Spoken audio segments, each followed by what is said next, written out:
Hello guys, welcome to Share Success. I hope you guys are doing great. तो आज मैं फिर से आप लोगों के लिए एक नया वीडियो लेके आया हूँ। तो जैसा कि आप लोगों को पता है, हम लोग कर रहे थे सीटेट की सीरीज़। तो पिछले वीडियो में हमने किया था चाइल्ड डेवलपमेंट एंड पेडागॉजी का चैप्टर 4 सोशलाइजेशन प्रोसेस का पार्ट 1, और आज हम उसी चैप्टर का पार्ट 2 करने वाले हैं। तो without wasting any time let's get started. तो सबसे पहले हम लोग करने जा रहे हैं एजेंट्स ऑफ सोशलाइजेशन। फर्स्ट है आपका फैमिली। चलिए देखते हैं फैमिली कैसे एक एजेंट है सोशलाइजेशन का। तो यहाँ पर बोला गया है कि this is the primary agent of socialisation for most people specially in the first 5 years of their lifes.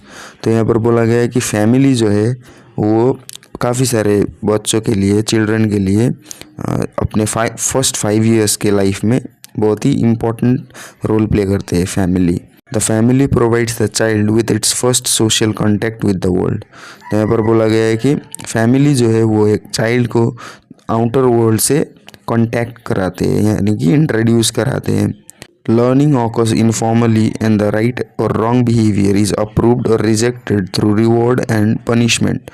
तो यहाँ पर फैमिली जो है वो एक चाइल्ड को क्या करते हैं, उसके बिहेवियर के अकॉर्डिंग उसको अप्रूव करते हैं या फिर रिजेक्ट करते हैं उस बिहेवियर को, किसके द्वारा? रिवॉर्ड्स एंड पनिशमेंट के द्वारा। तो आपका नेक्स्ट है स्कूल। तो चलिए देखते हैं स्कूल एक कैसे एजेंट बनता है सोशलाइजेशन के प्रोसेस में। तो यहाँ पर लिखा गया है कि the learning is more formal in school. तो यहाँ पर दिखा गया है कि जो लर्निंग होता है स्कूल में वो घर से कुछ डिफरेंट होता है। जैसा कि हमने पढ़ा था, घर में इनफॉर्मल टीचिंग्स होते हैं, तो स्कूल में जो लर्निंग होते हैं वो फॉर्मल होते हैं। Talents are evaluated on the basis of standards and requirements. तो स्कूल में जो होता है वो बच्चों का जो टैलेंट होता है वो इवेल्युएट किया जाता है। तो यहाँ पर लिखा गया है कि the school imparts certain technical and intellectual skills. तो ये स्कूल एक एजेंट है सोशलाइजेशन का, यही बता गया है। तो आपका नेक्स्ट है पीयर ग्रुप। तो पीयर ग्रुप कैसे एजेंट है सोशलाइजेशन का, चलिए देखते हैं। Peer group members are usually children of the same age and have similar status.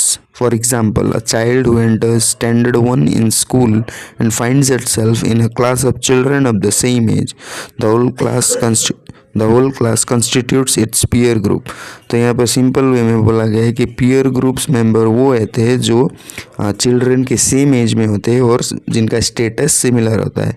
तो यहाँ पर एग्जाम्पल भी दिया गया है। यहाँ पर बोला गया है कि अगर एक चाइल्ड फर्स्ट स्टैंडर्ड में स्कूल में एडमिट होता है या फिर स्कूल जाता है, तो उसके सराउंडिंग में सभी उसी के एज के चिल्ड्रन होते हैं और उसी के क्लास में होते हैं। तो उसके सारे क्लास में जो बच्चे होते हैं वो कंसिडर किया गया है कि उसका पीयर ग्रुप है।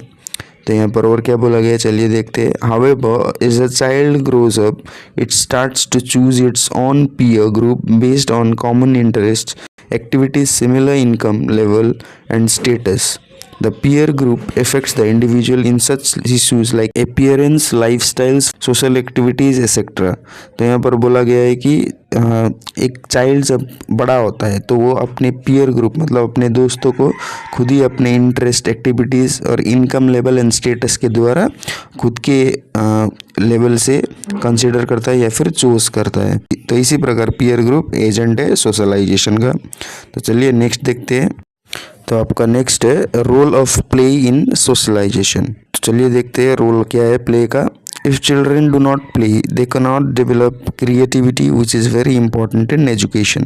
तो यहाँ पर बोला गया अगर चिल्ड्रन खेलेंगे नहीं तो वो अपने क्रिएटिविटी को डेवलप नहीं कर पाएंगे, जो कि एजुकेशन में बहुत इंपॉर्टेंट होते हैं।